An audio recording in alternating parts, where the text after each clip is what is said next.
Hello everyone, स्वागत है आपका अपने इस YouTube channel online study zone में। तो आज है ये हमारा प्रैक्टिस सेट 10। अगर बाकी के सेट्स को आपने नहीं देखा है तो हमारे प्लेलिस्ट को चेक कर सकते हैं। तो चलिए शुरू करते हैं आज के पहले प्रश्न को।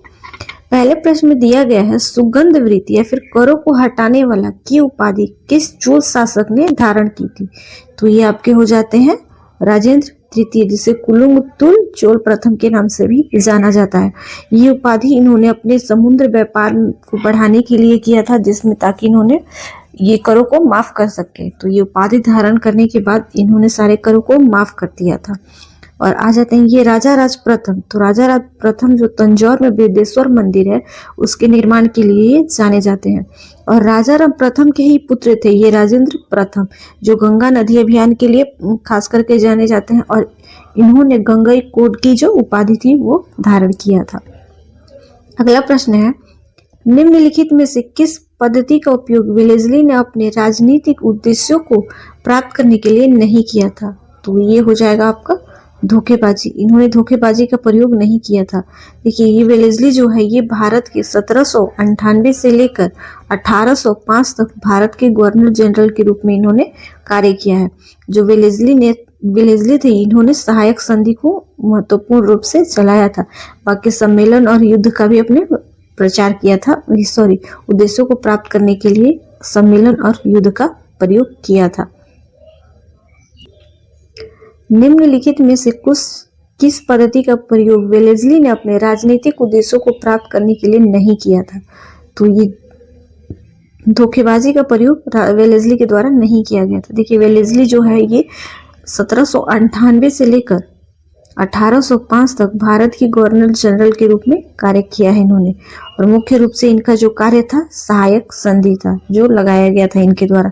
बाकी अपने राजनीतिक उद्देश्यों को प्राप्त करने के लिए सम्मेलन और युद्ध का भी इन्होंने प्रयोग किया था। बाकी जो धोखेबाजी इनके द्वारा नहीं किया गया था।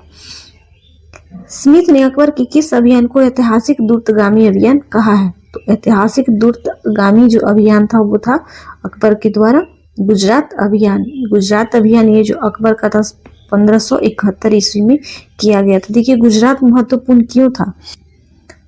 स्मिथ ने अकबर के किस अभियान को ऐतिहासिक दूरगामी अभियान कहा है। तो ये अकबर के द्वारा जो गुजरात अभियान था उससे इन्होंने दूरगामी अभियान कहा है। तो अकबर का गुजरात अभियान कब हुआ था? 1571 ईस्वी में। और ये जो बाकी है पानीपत का युद्ध, तो पानीपत के द्वितीय युद्ध में अकबर ने भाग लिया था जो कि हुआ था 1556 में। अकबर और हेमू था। इसमें हेमू को पराजित करके अकबर ने दिल्ली पर अपना नियंत्रण स्थापित कर लिया था।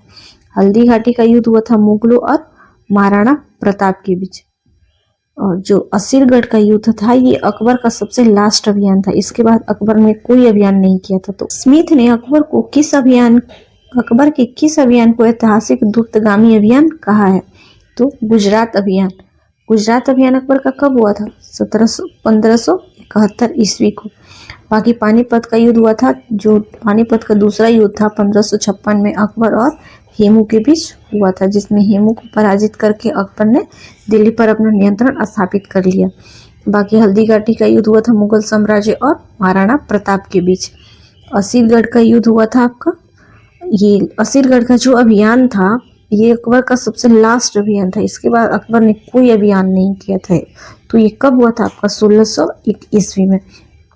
बाकी ये जो गुजरात अभियान है ये क्यों इन्होंने स्मिथ ने इसे क्यों कहा कि ऐतिहासिक दूरगामी अभियान है?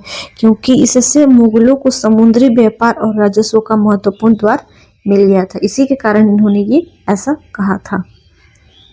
किस मुगल बादशाह के आदेश पर बंदा बहादुर की हत्या कर दी गई थी। तो बंदा बहादुर कौन थे? तो सिखों के महान सेनापति थे, जिसे फर्रुखसियर के द्वारा 1716 में दिल्ली में क्रूरता पूर्वक मरवा दिया गया था।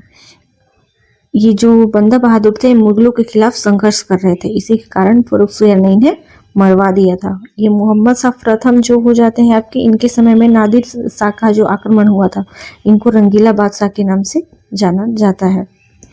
और ये शाह आलम द्वितीय, इनके समय बक्सर का युद्ध हुआ था। तो बक्सर का युद्ध कब हुआ था? 1764। निम्नलिखित में से किसने दिल्ली में खगोलीय वेधशाला, जिसे जंतर मंतर कहते हैं, बनवाई थी। तो ये आपका जयसिंह द्वितीय के द्वारा बनवाया गया था। दिल्ली सहित 5 जगहों पर बनवाया गया था, जयपुर, मथुरा, बनारसी, उज्जैन और दिल्ली। इन जगहों पर इन्होंने ये बनवाया था। कालाहारी मरुस्थल स्थित है। कालाहारी मरुस्थल आपका बोत्सवाना और नामीबिया दोनों में स्थित है, लेकिन अधिकांश जो मरुस्थल है ये बोत्सवाना में ही पड़ता है। इसीलिए हमारा राइट आंसर हो जाएगा ऑप्शन बी, 1 और 2। देखिए एक और इम्पोर्टेंट प्रश्न इससे पूछा जाता है, जो बुशमैन जनजाति है ये कहाँ निवास करती है? तो बुशमैन जनजाति आपका कालाहारी मरुस्थल में ही निवास करती है। इसको आप लोग याद रखेंगे। निम्नलिखित में से चंद्रमा तथा सूर्य दोनों द्वारा पृथ्वी को एक ही दिशा में आकर्षित करने के परिणाम स्वरूप कौन सा ज्वार उत्पन्न होता है? तो ये आपका ज्वार उत्पन्न होता है वृहद ज्वार। देखिए ये कब उत्पन्न होता है? जब सूर्य और चंद्रमा और पृथ्वी तीनों ही एक ही सीधी रेखा में होते हैं। यह स्थिति कब बनती है? या तो अमावस्या के दिन बनेगी जिसे न्यू मून कहा जाएगा, न्यू मून, या फिर पूर्णिमा के दिन जिसे फुल मून कहा जाता है, फुल मून। ये तभी बनता है। तो सूर्य और चंद्रमा का संयुक्त गुरुत्वाकर्षण बल पृथ्वी पर अधिकतम होता है, जिसके परिणाम स्वरूप सामान्य से अधिक ऊंचा ज्वार उत्पन्न होता है, जिसे वृहद ज्वार या दीर्घ ज्वार के नाम से जानते हैं। भारत में संघीय वित्त आयोग संबंध रखता है। तो संघीय वित्त आयोग संबंध रखता है आपका राज्यों एवं केंद्रों के बीच वित्त से। तो संविधान के अनुच्छेद जो आपका 280 है ये वित्त आयोग के गठन से संबंधित है। मुख में स्टार्च का शर्करा में पाचन किसके द्वारा होता है? तो ये होता है आपका टाइलिन के द्वारा। देखिए लार में 2 प्रकार का एंजाइम पाया जाता है, एक टाइलिन हो जाता है और दूसरा होता है लाइसोजाइम। टाइलिन का जो कार्य होता है भोजन में उपस्थित मंड या फिर स्टार्च को माल्टोज शर्करा में अपघटित करता है। फिर माल्टोज शर्करा नामक एंजाइम माल्टोज शर्करा को ग्लूकोज में परिवर्तित कर देता है, और फिर जो लाइसोजाइम होता है ये जीवाणुओं को नष्ट करता है। वायुमंडल मुख्य रूप से किसके द्वारा गर्म होता है? तो वायुमंडल आपका विकिरण के द्वारा गर्म होता है। सूचीय को सूचीधु के साथ सम्मिलित करना है, मतलब मिलान करना है। एक साइड है संविधान के अनुच्छेद और दूसरा साइड है इसके विषय। तो अनुच्छेद आपका 124 संबंधित है संघीय न्यायपालिका से, अनुच्छेद 5 नागरिकता और अनुच्छेद 352 आकस्मिक प्रावधान और 245 आपका संबंधित है वित्तीय शक्तियों का वितरण। इसीलिए हमारा राइट आंसर हो जाएगा ऑप्शन ए। विश्व में शांति और आपसी सहयोग स्थापित करने के लिए नेहरू जी ने कौन सा सिद्धांत प्रस्तुत किया था? तो ये जवाहरलाल नेहरू के द्वारा गुट निरपेक्षता का जो सिद्धांत था प्रस्तुत किया गया था।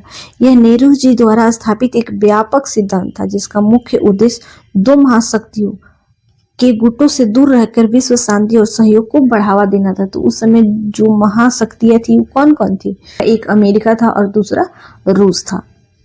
बाकी ये जो पंचशील समझौता है ये नेहरू जी के द्वारा चीन के साथ प्रस्तुत किया गया था, जो कि हुआ था आपका 1954 में, जिसमें 5 सिद्धांत शामिल थे। फ्रंटियर गांधी के नाम से प्रसिद्ध उनका असली नाम क्या है? तो फ्रंटियर गांधी के नाम से कौन जाने जाते हैं?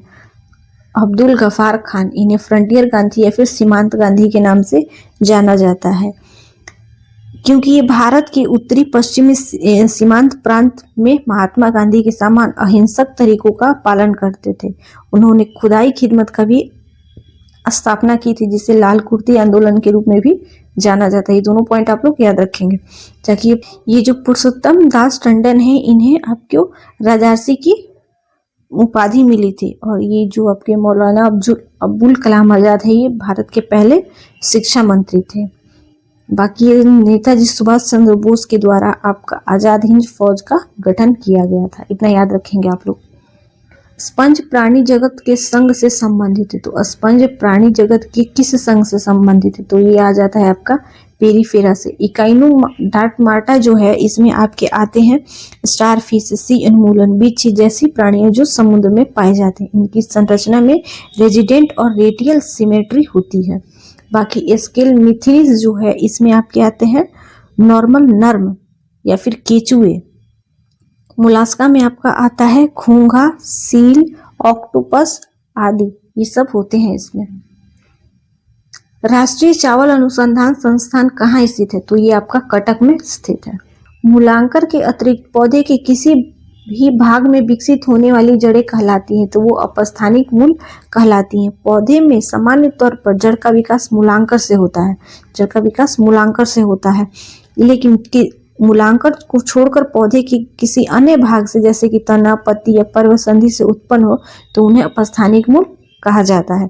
उदाहरण के तौर पर बरगद की जड़ें। और जैसे एक और भी हो जाएगा घास आपका। अगला प्रश्न है, केसर उत्पन्न होता है, तो केसर जो होता है कोकास के वर्तिका और वर्तिकाग्र से होता है। ये कटा हुआ हीरा क्यों चमकता है, तो पूर्ण आंतरिक परावर्तन के कारण वो चमकता है। 8वीं पंचवर्षीय योजना का नवीन प्रारूप किसके निर्देशन में तैयार किया गया था, तो ये प्रणब मुखर्जी के निर्देशन में तैयार हुआ था।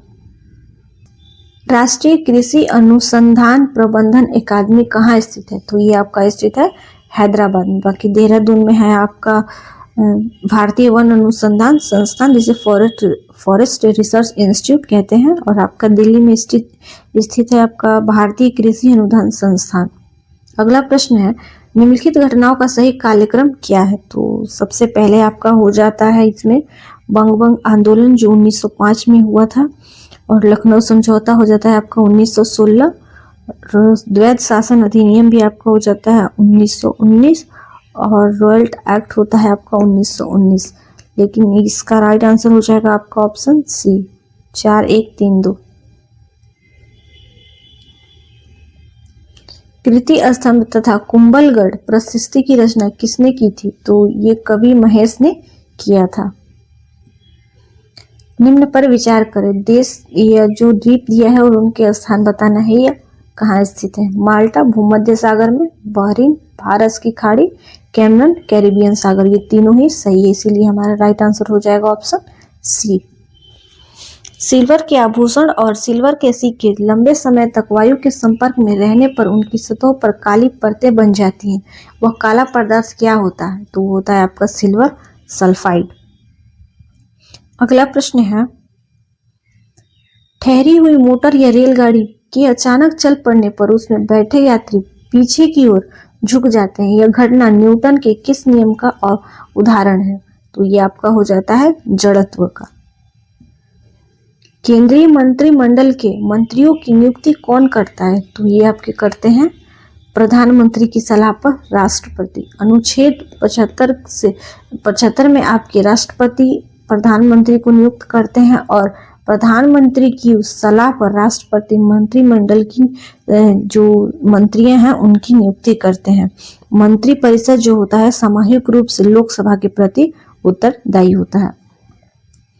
निम्नलिखित में कौन एक सही सुमेलित नहीं है, तो हमें बताना है कि कौन इसमें से गलत है।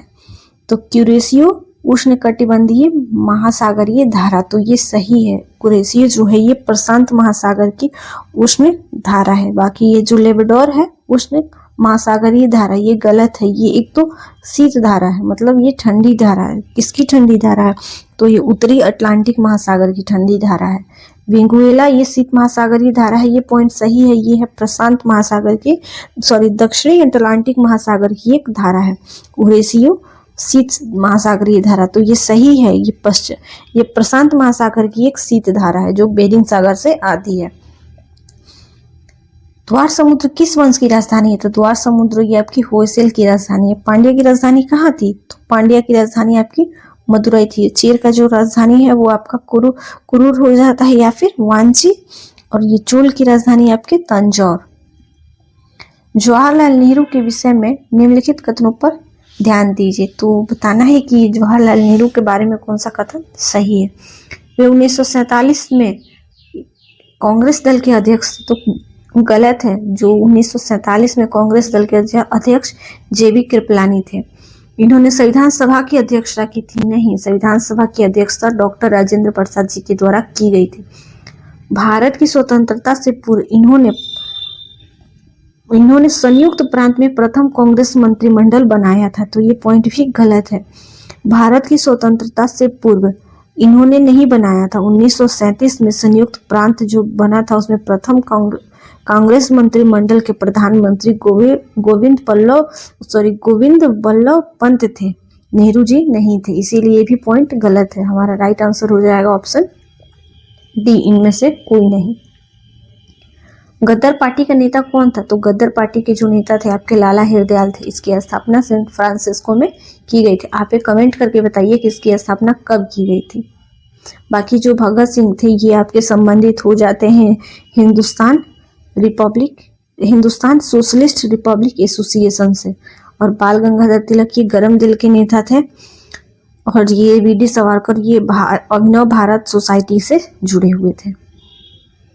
कांग्रेस अपने पतन की कगार पर है और भारत में रहते हुए मेरी एक महत्वाकांक्षा है कि इसके शांतिपूर्ण ढंग से समाप्त हो जाने में हाथ बटाने की है।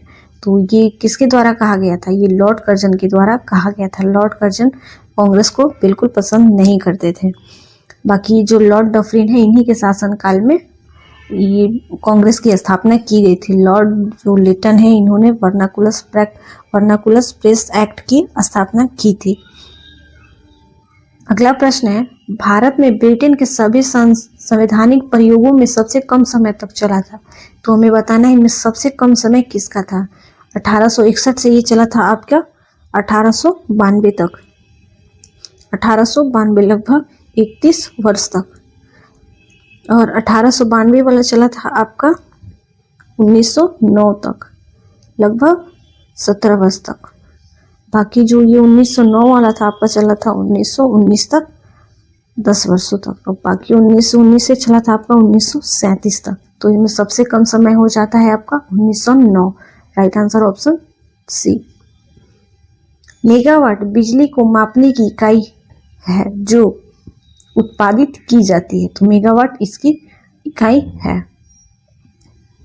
निम्नलिखित एसआई यूनिटों में सही सुमेलित नहीं है। तो हमें बताना है कि इसमें कौन सही सुमेलित नहीं है।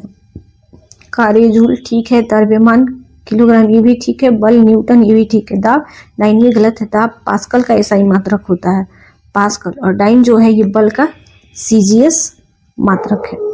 इसीलिए राइट आंसर होगा ऑप्शन डी। भारतीय लघु उद्योग विकास बैंक का मुख्यालय कहाँ है? तो ये आपका है लखनऊ, जिसे हम सिडबी के नाम से जानते हैं। देखिए बाकी मुंबई में जो है आपका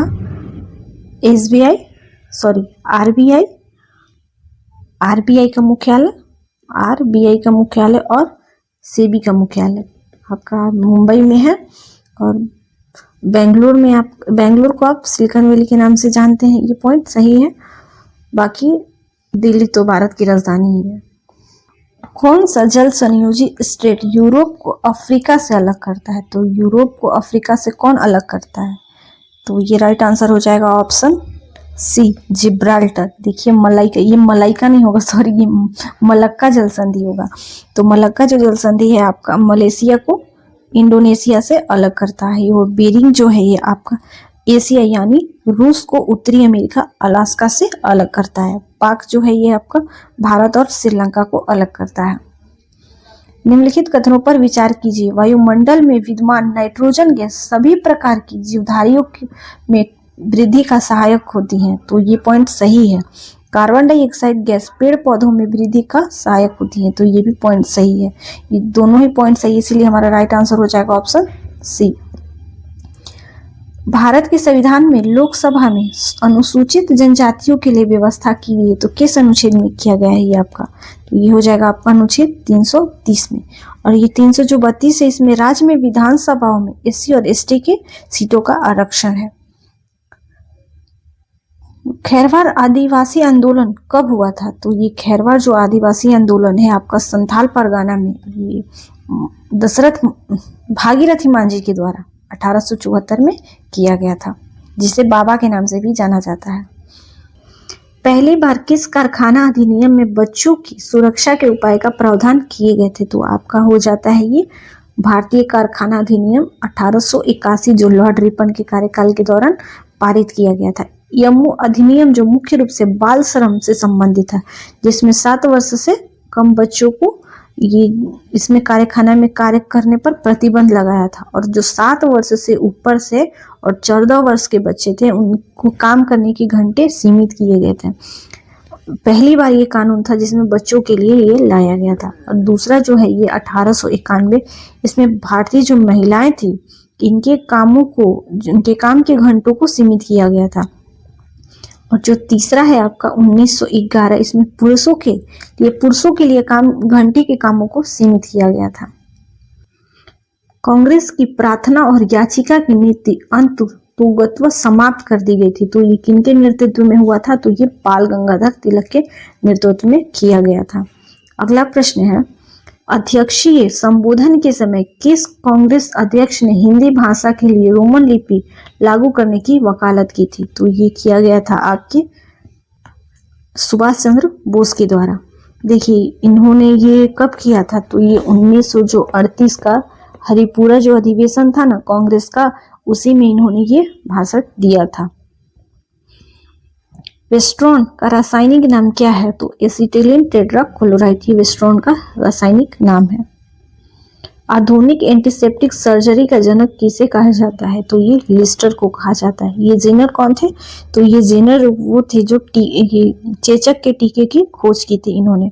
पाश्चर जो ये थे रेबीज के टीके के और पाश्चराइजेशन के प्रक्रिया के लिए प्रसिद्ध थे। और वे ये रक्त परिसंचरण की खोज की थी इन्होंने। वनों के विकास का वर्णन वनस्पति विज्ञान की किस शाखा में होता है? तो ये आपका होता है सिल्वी कल्चर में। एक्वा कल्चर क्या होता है? तो एक्वा कल्चर में आपका होता है ये मछली और अन्य जलीय जीवों के पालन से संबंधित है। फ्लोरिकल्चर में होता है आपको फूलों की खेती। एग्रीकल्चर तो ये व्यापक शब्द है कृषि का। देश बंधु की उपाधि संबंधित है। तो ये चित्तरंजन दास थे, इन्हीं को देश बंधु की उपाधि से नवाजा गया था। तो देखिए राइट आंसर यहाँ पे लिखा गया ऑप्शन बी। मॉडरेट संबंधित है, तो आपका ये संबंधित है मूल वर्धित कर से। देखिए मॉडरेट क्या होता है, इसका पूर्ण रूप सबसे पहले क्या होता है?